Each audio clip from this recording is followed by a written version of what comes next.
శ్రీ దత్తాయ గురవే నమః. కలియుగంలో మానవులు గురుతత్వాన్ని నరిచిపోయారు. భక్తికి ప్రత్యక్ష ప్రమాణం అవసరమైంది. కావున సామాన్య మానవులను స్పర్శ, దర్శనము, సంభాషణ ద్వారా అనుగ్రహించాలని శ్రీ దత్తుడే శ్రీపాదుని రూపంలో అవతరించారు. దత్తుని మూలతత్వములో బ్రహ్మ రూపంలో సృష్టి శక్తి, విష్ణు రూపంలో పాలనాశక్తి, శివ రూపంలో సంహారక శక్తి, ఈ 3 శక్తులు కలిసి శ్రీ దత్తాత్రేయునిగా ఆవిర్భవించను. ఆ సంపూర్ణ శక్తితో వచ్చిన అవతారమే శ్రీపాద శ్రీవల్లభుడు. కలియుగంలో శ్రీ దత్తుని ప్రప్రథమ అవతారము. శ్రీపాదుని జన్మ వృత్తాంతములకు సంబంధించిన ఈ 5వ అధ్యాయం నుండి అసలు కథ ప్రారంభమవుతుంది. శ్రీపాద శ్రీవల్లభుని జనానికి మూలం త్రేతాయుగంలో జరిగింది.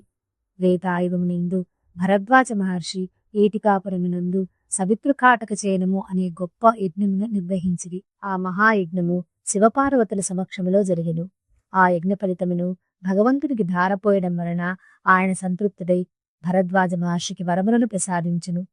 దాని ప్రకారము భారద్వాజ గోత్రమునందు అనేక మంది మహాత్ములు, సిద్ధ పురుషులు, జ్ఞానులు, యోగులు అవతరించినట్లును, సవితృకాటక చయనము శ్రీ పిఠాపురమున జరుగునట్లును పైంగ్య బ్రాహ్మణమునందు చెప్పబడినది. అలా త్రేతాయుగంలో ఆవిర్భవించిన దివ్య సంకల్పము నేడు కలియుగంలో శ్రీపాద శ్రీవల్లభుని రూపంలో అవతరించడానికి ఆదిమూలమైనది. శ్రీపాద శ్రీవల్లభుల మాతామహులది గుంటూరు జిల్లా పల్నాడు ప్రాంతంలో మాల్యాద్రి గ్రామం. ఆ ఊరిలో హరితస గోత్ర సంభవులైన మహాపండితులు అని పేరుగాంచిన మల్లాది బాపన్న అవధానులు గారు మరియు ఆయన బావమరిది శ్రీధర అవధానులు గారు ఒకనాడు ఆ మహాపండితులిద్దరి గోదావరి మండలాంతర్గతమైన అయినవల్లి గ్రామానికి వెళ్ళిరి. అక్కడ జరుగుతున్న యజ్ఞానికి నిర్వాహకులై యజ్ఞమును చేయుచుండిరి. పూర్ణాహుతి సమయంలో ఆ యాగమును చూడటానికి వచ్చిన వారందరికీ స్వర్ణ గణపతి దర్శనము కావించిరి.